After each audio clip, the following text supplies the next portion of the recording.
Hi hello welcome to Indian knowledge university. మనకు central armed police force అదేవిధంగా Assam rifles నుంచి అయితే 1,02,4 ఉద్యోగాలకు సంబంధించి నోటిఫికేషన్ అయితే రాబోతుంది. సో దీనికి సంబంధించి పార్లమెంట్లో అయితే ప్రకటన చేయడం జరిగింది. సో అభ్యర్థులు ముందుగా కొన్ని విషయాలు తెలుసుకొని ఉంటే ఈజీగా జాబ్ కొట్టుకోవడానికి అవకాశం ఉంటుంది.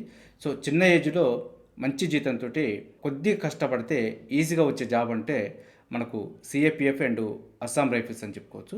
సో కాబట్టి ఈ అవకాశాన్ని అయితే నిరుద్యోగ అభ్యర్థులు ఉపయోగించుకునే ప్రయత్నం చేయండి. సో దీని గురించి అయితే మనకు ఏ డిపార్ట్మెంట్కు ఎన్ని పోస్టులు కేటాయించడం జరిగింది, మనకు ఏజ్ ఎంత ఉంటుంది, క్వాలిఫికేషన్ ఎంత ఉండాలి, అదేవిధంగా టెస్ట్ ప్యాటర్ను, సిలబస్, మనకు మీడియం ఆఫ్ ఎగ్జాము, అదేవిధంగా అప్లికేషన్ చేసేటప్పుడు దానికి సంబంధించిన గైడెన్స్ పూర్తి వివరాలు అయితే మనకు ఈ వీడియోలో చెప్పడం జరుగుతుంది.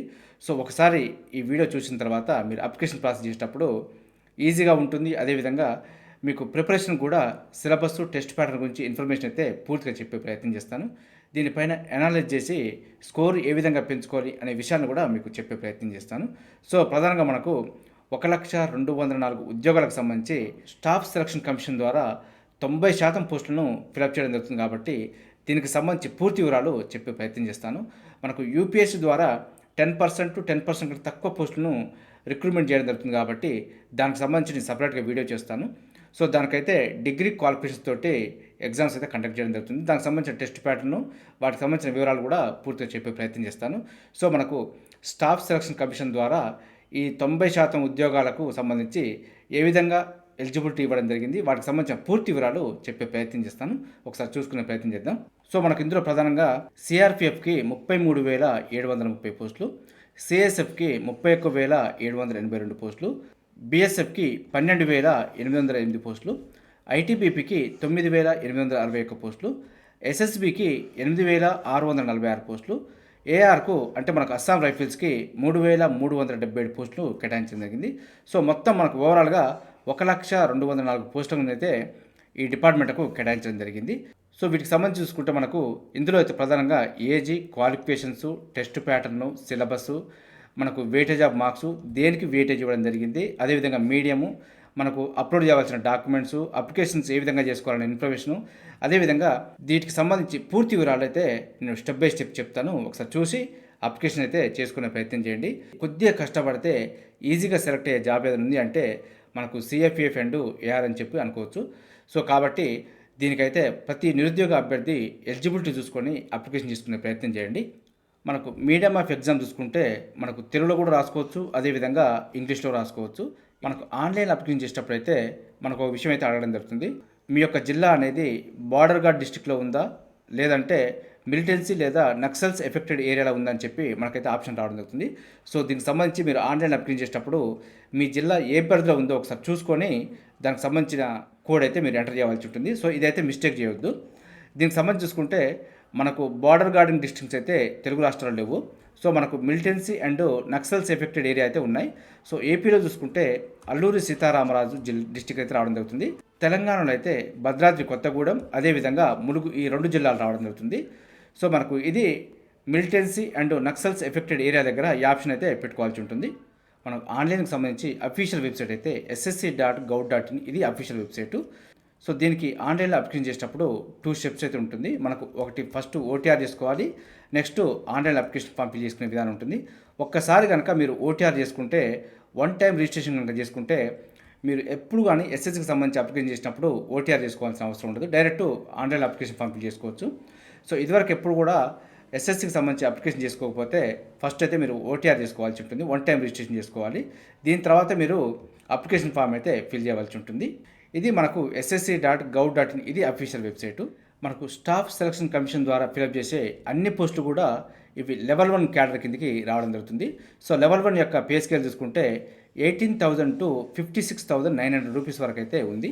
సాలరీ చూసుకుంటే ఫస్ట్ మంత్ సాలరీ అయితే సో మనకు అలవెన్స్లు, హెచ్ఆర్, టీఏ, డిఏలు అవన్నీ కలుపుకొని 30,000 వరకు అయితే వచ్చే అవకాశం ఉంది. సో కాబట్టి 18,000 బేసిక్ పే అని చెప్పి నిరాశపడాల్సిన అవసరం లేదు. సో మనకు ఏజ్కి సంబంధించి చూసుకుంటే 18 టు 23 ఇయర్స్ ఉండాలి. మనకు నోటిఫికేషన్ ఎప్పుడు వచ్చినా కూడా నోటిఫికేషన్లో అయితే ఒక కట్ ఆఫ్ డేట్ పెట్టడం జరుగుతుంది. సో మనకు అఫీషియల్ నోటిఫికేషన్ వచ్చిన తర్వాత దీనికి సంబంధించి కట్ ఆఫ్ డేట్ అయితే మీకు చెప్పే ప్రయత్నం చేస్తాను. అదేవిధంగా ఎస్సీ కానీ, ఎస్టీ కానీ, ఓబీసీ ఈ విధంగా వారికి సంబంధించి రిలాక్సేషన్ కూడా ఇవ్వడం జరుగుతుంది. సో మనకు ఎస్సీ అయితేనేమో 5 ఇయర్స్ వరకు ఉంటుంది, ఎస్టీ కూడా 5 ఇయర్స్ వరకు ఉంటుంది. ఓబీసీ అయితే మాత్రం ఓబీసీ నాన్ క్రిమినల్ అయితే 3 ఇయర్స్ వరకు రిలాక్సేషన్ ఇవ్వడం జరుగుతుంది. సో ఈ విధంగా వారికి సంబంధించి రిజర్వేషన్స్ అయితే ఇవ్వడం జరుగుతుంది. ఓబీసీ వారికి అయితే 23+3 కాబట్టి 26 వరకు ఉంటుంది. ఎస్సీ ఎస్టీ వారికి అయితే 23+5 కాబట్టి 28 వరకు అవకాశం ఉంటుంది. క్వాలిఫికేషన్ చూసుకుంటే దీనికి మెట్రికులేషన్ లేదా 10th క్లాస్ అంటూ మనకు మెన్షన్ చేయడం జరిగింది. సో 10th క్లాస్ చదువుకున్న వారు ఎవరైనా దీనికైతే రాసుకోవచ్చు. ఇందులో ప్రధానంగా ఎవరికైతే ఎన్సీసీ ఉంటుందో వారికైతే కొంత వెయిటేజ్ అయితే ఇవ్వడం జరిగింది. సో ఎన్సీసీలో సి సర్టిఫికేట్ ఉన్న వారికైతే 5% వెయిటేజీ, బి సర్టిఫికేట్ ఉన్న వారికైతే 3% వెయిటేజీ, ఏ సర్టిఫికేట్కి అయితే 2% వెయిటేజ్ ఇవ్వడం జరిగింది. సో మనకు టోటల్ మార్క్స్లో ఈ పర్సంటేజ్ కాదు, మనకు వచ్చిన మార్క్స్లో ఈ 5%, 3%, 2% తీయడం జరుగుతుంది. సో మీకు మ్యాక్సిమం మార్క్స్ ఎన్ని వస్తాయో దానిపైన ఈ పర్సంటేజ్ అయితే వర్తిస్తుంది. సో ఎనీవే ఏదేమైనప్పటికీ ఎన్సీసీకి సంబంధించిన సర్టిఫికేట్ ఉంటే ఈ కొద్దిగా బోనస్ మార్క్స్ అయితే రావడం జరుగుతుంది. ప్రధానంగా మరో పాయింట్ చూసుకుంటే మనం ఆన్లైన్లో అప్లికేషన్ చేసేటప్పుడు గతంలో అయితే మనం ఫోటోని అప్లోడ్ చేయాల్సి వచ్చేది. సో ప్రస్తుతం అయితే ఇప్పుడున్న సాఫ్ట్వేర్ ప్రకారం ఫోటో అప్లోడ్ చేయాల్సిన అవసరం లేదు. సో డైరెక్ట్గా మనకు ఆన్లైన్ అప్లికేషన్ చేసేటప్పుడు వెబ్కామ్ ద్వారా ఫోటో తీసుకోవడం జరుగుతుంది. ఫోటో దిగేటప్పుడు బ్యాక్గ్రౌండ్ ప్లేన్ ఉంటాడు చూసుకోవాలి. అదేవిధంగా క్యాప్ కానీ, స్పెట్స్ కానీ ఇలాంటివి పెట్టుకోకుండా నీట్గా దిగే ప్రయత్నం చేయాలి. సో ఫోటో క్లారిటీగా వస్తేనే మీకు యాక్సెప్ట్ అవుతుంది. సో మీరు దిగేటప్పుడు వెలుతురు మంచిగా ఉంటాడు చూసుకొని ఆ ఫోటో దిగే ప్రయత్నం చేయండి. సిగ్నేచర్ మాత్రం అప్లోడ్ చేయాల్సి ఉంటుంది. దానికి సంబంధించి చూస్తే సో సిగ్నేచర్ సంబంధించి చూసుకుంటే ఇది జేపీజీ ఫార్మాట్లో ఉండాలి. అదేవిధంగా 10 KB to 20 KB మధ్యలో ఉండాలి. ఇదైతే ముందే మనం స్కాన్ చేసి పెట్టుకోవాల్సి ఉంటుంది. అప్లికేషన్ ఫీజు చూసుకుంటే 100 రూపీస్ పెట్టడం జరిగింది. ఇందులో ఉమెన్స్కు, అదేవిధంగా SC, ST and ex servicemen క్యాండిడేట్స్కి అయితే ఫీజు మినహాయింపు ఇవ్వడం జరిగింది. మిగిలిన వారైతే 100 రూపీస్ పే చేసుకుంటే సరిపోతుంది. తెలుగు రాష్ట్రాలకు సంబంధించి చూసుకుంటే సౌతర్న్ రీజన్ కిందకి రావడం జరిగింది కాబట్టి ఆంధ్రప్రదేశ్, తెలంగాణ ఉన్నాయి. ఇందులో మనకు ఆంధ్రప్రదేశ్ నుంచి చీరాల, గుంటూరు, కాకినాడ, కర్నూలు, నెల్లూరు, రాజమండ్రి, తిరుపతి, విజయనగరం, విజయవాడ, విశాఖపట్నం ఇవి మనకు ఎగ్జామ్ సెంటర్ అయితే ఇవ్వడం జరిగింది. తెలంగాణకు సంబంధించి హైదరాబాదు, కరీంనగర్, వరంగల్ ఈ 3 సెంటర్లు ఇవ్వడం జరిగింది. సో మీకు నియర్ బై సెంటర్ని అయితే సెలెక్ట్ చేసుకుని పెట్టుకోవచ్చు. మనకు టెస్ట్ ప్యాటర్న్ చూసుకుంటే ఇదైతే మనకు కంప్యూటర్ బేస్డ్ ఎగ్జామ్లు అయితే కండక్ట్ చేయడం జరుగుతుంది. సిబిటి మోడ్లో ఉంటుంది. సో మనకు టోటల్గా 80 క్వశ్చన్స్ రావడం జరుగుతుంది. ఈచ్ క్వశ్చన్స్ 2 మార్క్స్ క్యారీ అవుతుందంటూ మనకి ఇవ్వడం జరిగింది. సో మనకు ఒక క్వశ్చన్కి 2 మార్క్స్ వస్తాయి. సో 80 క్వశ్చన్స్ అంటే మనకు 160 మార్క్స్కి అయితే ఎగ్జామ్ పేపర్ రావడం జరుగుతుంది. సో దీనికి సంబంధించి చూసుకుంటే సిలబస్ అయితే మనకు part A, part B, part C, part డిగా అయితే విభజించడం జరిగింది. పార్ట్ ఏలో general intelligence and reasoning, part B నుంచి general knowledge and general awareness, part C నుంచి elementary mathematics, part D English లేదా హిందీ ఉంటుంది. ఇందులో మనకు జనరల్ ఇంటెలిజెన్స్ అండ్ రీజనింగ్ నుంచి 20 క్వశ్చన్స్ వస్తే 40 మార్క్స్ ఉంది. మనకు general knowledge and general awareness నుంచి 20 క్వశ్చన్స్కి 40 మార్క్స్, ఎలిమెంటరీ మ్యాథ్స్ సంబంధించి 20 క్వశ్చన్స్కి 40 మార్క్స్, ఇంగ్లీష్ లేదా హిందీకి సంబంధించి 20 క్వశ్చన్స్కు 40 మార్క్స్ ఉంది. టోటల్గా మనకు 60 మినిట్స్లో 80 క్వశ్చన్స్ అయితే అటెంప్ట్ చేయవలసి ఉంటుంది. సో కాబట్టి తక్కువ టైంలో ఎక్కువ క్వశ్చన్స్ అటెంప్ట్ చేయాలి. ఇక్కడ మీరు ఒక విషయం అయితే గుర్తుపెట్టుకోవాలి. ఎవరైతే elementary maths and general intelligence and reasoning అయితే ఎక్కువ క్వశ్చన్స్ అటెంప్ట్ చేసి ఎక్కువ ప్రాబ్లమ్స్ సాల్వ్ చేస్తారో వారికే జాబ్ వచ్చే అవకాశం ఉంటుంది. ఎందుకంటే మనకు తక్కువ టైంలో ఎక్కువ స్కోర్ సాధించాలంటే ఈ 2 చేసిన వారికి మాత్రమే ఎక్కువ అవకాశం ఉంటుంది. సో మీరైతే ఈ ఎలిమెంటరీ మ్యాథ్స్ అండ్ రీజనింగ్ మీద అయితే ఎక్కువ ఫోకస్ చేసే ప్రయత్నం చేయండి. General knowledge and general awareness, అదేవిధంగా ఇంగ్లీష్ లేదా హిందీ అందరూ కామన్గా అంతవరకే చేయగలుగుతారు. సో స్కోర్ పెంచుకునే అవకాశం ఉంది అని అంటే ఈ 2 సెక్టార్లోనే ఉంది కాబట్టి సో పార్ట్ ఏ మరియు పార్ట్ సి మీద అయితే ఎక్కువ ఫోకస్ చేయండి. సో మీకు పెద్దగా హార్డ్ క్వశ్చన్స్ కూడా ఏమి ఉండవు, కొన్ని చూసి చేయగలిగే క్వశ్చన్సే రావడం జరుగుతుంది. సో మీరు కొద్దిగా ప్రాక్టీస్ చేస్తే ఈజీగా సెలెక్ట్ అయ్యే అవకాశం ఉంటుంది. సో మ్యాథ్స్ అని చెప్పి భయపడాల్సిన అవసరం లేదు. సో మీరు మ్యాథ్స్ అని చెప్పి ఏదో ఎవరు చేయలేని ప్రాబ్లం చేయాల్సిన అవసరం కూడా లేదు. మీకు తెలిసిన క్వశ్చన్స్, అర్థమైన క్వశ్చన్సే క్వశ్చన్ పేపర్లో కనుక మీరు ఫైండ్ అవుట్ చేసి ఈజీగా చేసుకొని వెళ్ళిపోగలిగితే మీకు స్కోర్ అయితే పెరిగే అవకాశం ఉంది. సో తప్పకుండా జాబ్ వచ్చే అవకాశం అయితే ఉంటుంది. సో మన క్వశ్చన్ చూసుకుంటే అన్నీ మనకు మల్టిపుల్ చాయిస్ క్వశ్చన్సే ఇవ్వడం జరుగుతుంది. అదేవిధంగా మనకు నెగిటివ్ మార్కింగ్ కూడా ఉంది కాబట్టి ఖచ్చితంగా ఆన్సర్ తెలిస్తేనే పెట్టే ప్రయత్నం చేయండి. నెగిటివ్ మార్కింగ్ అనేది 0.25 ఉంది. సో మనకు 1/4 నెగిటివ్ మార్కింగ్ ఉంది. సో మీరు క్వశ్చన్ పేపర్ని అయితే కేర్ఫుల్గా తెలిస్తేనే ఆన్సర్ పెట్టే ప్రయత్నం చేయండి, లేదంటే వచ్చిన ఆన్సర్ నుంచి మార్క్స్ పోవడం జరుగుతుంది. మనకు సిలబస్ చూసుకుంటే జనరల్ ఇంటెలిజెన్స్ అండ్ రీజనింగ్కి సంబంధించి మీకు టాపిక్స్ కూడా ఇవ్వడం జరిగింది. ఒకసారి దీనికి సంబంధించి చూసుకొని ఈజీగానే ఉంటుంది, పెద్దగా టెన్షన్ పడాల్సిన అవసరం లేదు. Visualisation, spatial orientation, visual memory, discrimination, ఈ విధంగా కొన్ని టాపిక్స్ అయితే ఇవ్వడం జరిగింది. సో మీరు ఒక్కసారి కనుక రీజనింగ్ చూస్తే మీకు ఈజీగానే అర్థమవుతుంది. అదేవిధంగా general knowledge and general awareness సంబంధించి చూసుకుంటే మనకు నార్మల్గా అయితే స్పోర్ట్స్ కానీ, హిస్టరీ కానీ, కల్చర్ కానీ, geography, economic science and polity, Indian constitution, ఈ విధంగా మనకు general knowledge and general awareness సంబంధించి క్వశ్చన్స్ అయితే రావడం జరుగుతుంది.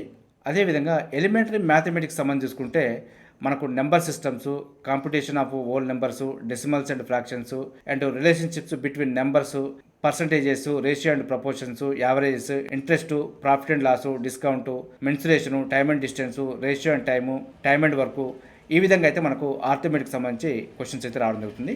సో ఆర్థమెటిక్ మీరు కానిస్టేబుల్ చదివినా, ఎస్ఐ చదివినా, ఎస్ఎస్సి జీడీకి చదివినా, వేటికి చదివినా ఇదే ఆర్థమెటిక్, అదే రీజనింగ్ అయితే రావడం జరుగుతుంది.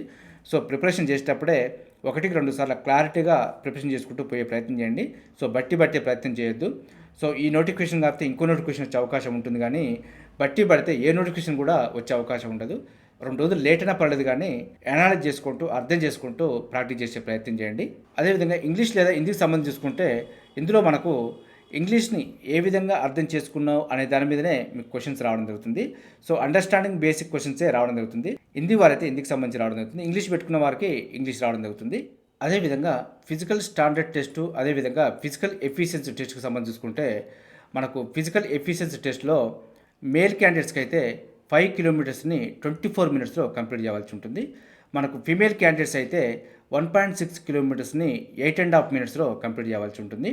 అదేవిధంగా ఫిజికల్ స్టాండర్డ్ టెస్ట్ సంబంధించి చూసుకుంటే మేల్ క్యాండిడేట్స్ అయితే 170 సెంటీమీటర్స్ హైట్ ఉండాలి, ఫిమేల్ అయితే 157 సెంటీమీటర్స్ హైట్ ఉంటే సరిపోతుంది. ఇందులో ఎస్టీ క్యాండిడేట్స్కి మేల్ క్యాండిడేట్స్ అయితే 162.5 సెంటీమీటర్స్ ఉండాలి, ఫిమేల్ అయితే 150 సెంటీమీటర్స్ హైట్ ఉన్నా సరిపోతుంది. ఓన్లీ ఇది ఎస్టీ క్యాండిడేట్స్కే. నార్మల్గా అయితే మేల్ క్యాండిడేట్స్ 170 ఉండాలి, ఫిమేల్ అయితే 157 సెంటీమీటర్స్ ఉండాలి. చెస్ట్కు సంబంధించి చూసుకుంటే నార్మల్గా అయితే 80 సెంటీమీటర్స్ ఉండాలి, ఎక్స్పాన్షన్ చేస్తే 5 సెంటీమీటర్స్ ఎక్స్పాండ్ కావాలంటూ మనకి ఇవ్వడం జరిగింది. ఇందులో ఎస్టీ క్యాండిడేట్స్కి అయితే 76 సెంటీమీటర్స్ చెస్ట్ ఉంటే సరిపోతుంది. ఎక్స్పాండ్ చేసినప్పుడు ఎవరికైనా 5 సెంటీమీటర్స్ అయితే ఎక్స్పాండ్ అవ్వాల్సి ఉంటుంది. వెయిట్ అనేది ఎవరి హైట్కి తగ్గట్టు వారికైతే వెయిట్ ఉండాల్సి ఉంటుంది.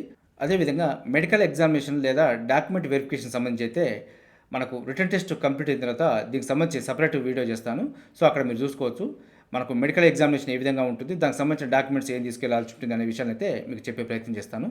సో మనకు మోడ్ ఆఫ్ సెలక్షన్ చూసుకుంటే ఫస్ట్ అయితే మనకు రిటన్ టెస్ట్ ఉంటుంది, కంప్యూటర్ బేస్డ్ ఎగ్జామ్ ఉంటుంది. దీని తర్వాత మనకు ఫిజికల్ స్టాండర్డ్ టెస్టు, దీని తర్వాత మనకు ఫిజికల్ ఎఫిషియన్సీ టెస్టు, తర్వాత మనకు మెడికల్ ఎగ్జామినేషన్, అదేవిధంగా డాక్యుమెంట్ వెరిఫికేషన్ ఉంటుంది. సో దీంతో మనకు సెలక్షన్ ప్రాసెస్ పూర్తవుతుంది. సో ఫైనల్గా మనకు జాబ్ అయితే రావడం జరుగుతుంది. సో మనకు ఎగ్జామినేషన్ రిటన్ టెస్ట్లో క్వాలిఫై కావాలంటే అన్రిజర్వ్డ్ క్యాండిడేట్స్ అయితే మినిమం 30% రావాలి, ఓబీసీ లేదా ఈడబ్ల్యూఎస్ కేటగిరీ వాళ్ళైతే 25% రావాలి, అదర్ కేటగిరీస్ వాళ్ళకైతే 20% వస్తే సరిపోతుంది. సో ఈ స్కోర్ దాటిన వారికి మాత్రమే షార్ట్ లిస్ట్ చేయడానికి వీరు ఎలిజిబిలిటీ రావడం జరుగుతుంది. సో ఈ 30% దాటిన వాళ్ళందరికీ షార్ట్ లిస్ట్ చేయడం జరగదు, షార్ట్ లిస్ట్ చేయడానికి ఎలిజిబిలిటీ రావడం జరుగుతుంది. సో అందులో మనకైతే కట్ ఆఫ్ పెట్టడం జరుగుతుంది. అసలు కట్ ఆఫ్ దాటిన వారికి మాత్రమే ఫిజికల్కి అయితే పిలవడం జరుగుతుంది. గతంలో లాగా ఈసారి కట్ ఆఫ్ అయితే ఎక్కువగా ఉండదు. సో గవర్నమెంటే ప్రకటించడం జరిగింది, కట్ ఆఫ్ని అయితే తగ్గించడం జరుగుతుంది అంటూ మనకు మెన్షన్ చేయడం జరిగింది. సో కాబట్టి చాలామంది ఈసారి క్వాలిఫై ఎలిజిబిలిటీ అయితే వచ్చే అవకాశం ఉంది. సో కాబట్టి కట్ ఆఫ్ మార్క్స్ తగ్గించడం జరుగుతుంది, కాబట్టి ఈ అవకాశాన్ని అయితే ఉపయోగించుకునే ప్రయత్నం చేయండి. అదేవిధంగా మనం ఆన్లైన్ అప్లికేషన్ చేసేటప్పుడు మనం అప్లికేషన్ ఫామ్లో అయితే మీకు ప్రిఫరెన్స్ ఆర్డర్ అయితే ఇవ్వవలసి ఉంటుంది. సో ప్రిఫరెన్స్ ఆర్డర్ ఇవ్వాలంటే మనకు ప్రతి డిపార్ట్మెంట్కు ఒక కోడ్ అయితే ఇవ్వడం జరుగుతుంది. సో మనకు ప్రతిసారి నోటిఫికేషన్ వచ్చినప్పుడు నోటిఫికేషన్లో మనకు ఏబిసిడి ఇవ్వచ్చు, లేదంటే 1 2 3 ఇవ్వచ్చు. సో ఆన్లైన్ అప్లికేషన్ చేసేటప్పుడు మనకు సంబంధించిన నోటిఫికేషన్లు ఏ విధంగా ఇచ్చారో చూసుకొని మనం వాటికి సంబంధించిన కోడ్ అయితే ఎంటర్ చేయాల్సి ఉంటుంది.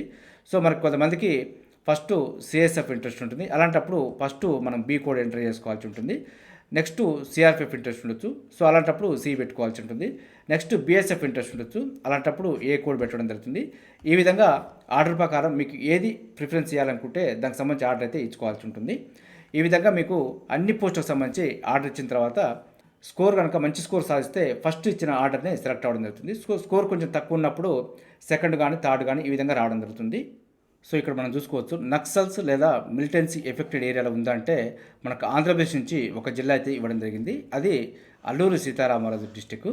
అదేవిధంగా తెలంగాణ నుంచి 2 జిల్లాలు ఇవ్వడం జరిగింది. ఒకటి భద్రాద్రి కొత్తగూడెం, ములుగు. సో మనకు ఎప్పటికీ ఏ జిల్లాలు ఉంటాయంటే అలానే ఏం లేదు. సో మనకు నోటిఫికేషన్ వచ్చినప్పుడు గవర్నమెంట్ యొక్క రిపోర్టు ప్రకారం కొన్ని జిల్లాలు తీసేయడం జరుగుతుంది, కొన్ని జిల్లాలను యాడ్ చేయడం జరుగుతుంది. సో మనకు వచ్చిన నోటిఫికేషన్ అప్పుడు 1-2 సార్లు చెక్ చేసుకొని సెలెక్ట్ చేసుకోవాల్సి ఉంటుంది మీరు.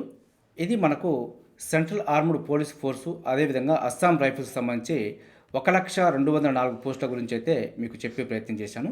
సో ఈ అవకాశం అయితే ఉపయోగించుకునే ప్రయత్నం చేయండి. ఎందుకంటే ఇంత భారీ స్థాయిలో ఉన్న నోటిఫికేషన్ నుంచి మీరు ఖచ్చితంగా సెలెక్ట్ అయ్యే ప్రయత్నం చేయండి. దీనికి సంబంధించి ప్రిపరేషన్ ఇప్పటి నుంచే కొనసాగించే ప్రయత్నం చేయండి. ఎందుకంటే మీరు కనుక స్కోరు సాధిస్తే మీరు సెలెక్ట్ అయ్యే అవకాశం ఉంటుంది. సో కొద్దిగా కష్టపడితే ఈజీగా సెలెక్ట్ అయ్యే అవకాశం ఉంటుంది. దీనికి ప్రధాన కారణం మీరు హైట్ దగ్గర చాలా వరకు ఫిల్టర్ అవ్వడం జరుగుతుంది. సో దీనికైతే 170 సెంటీమీటర్స్ హైట్ పెట్టడం జరిగింది. సో కాబట్టి ఇక్కడ హైట్ దగ్గర చాలామంది పోవడం జరుగుతుంది. స్టేట్ గవర్నమెంట్ అయితే 167.8 సెంటీమీటర్ పెట్టడం జరిగింది. సో ఇక్కడ హైటు చాలా పెరిగింది కాబట్టి మీకు ఇక్కడైతే అభ్యర్థులు చాలా ఫిల్టర్ అవ్వడం జరుగుతుంది. అదేవిధంగా రన్నింగ్ దగ్గర కూడా క్వాలిఫై కాకపోవడం జరుగుతుంది. సో కాబట్టి రన్నింగ్ దగ్గర కూడా మీకు ఫిల్టర్ అవ్వడం జరుగుతుంది.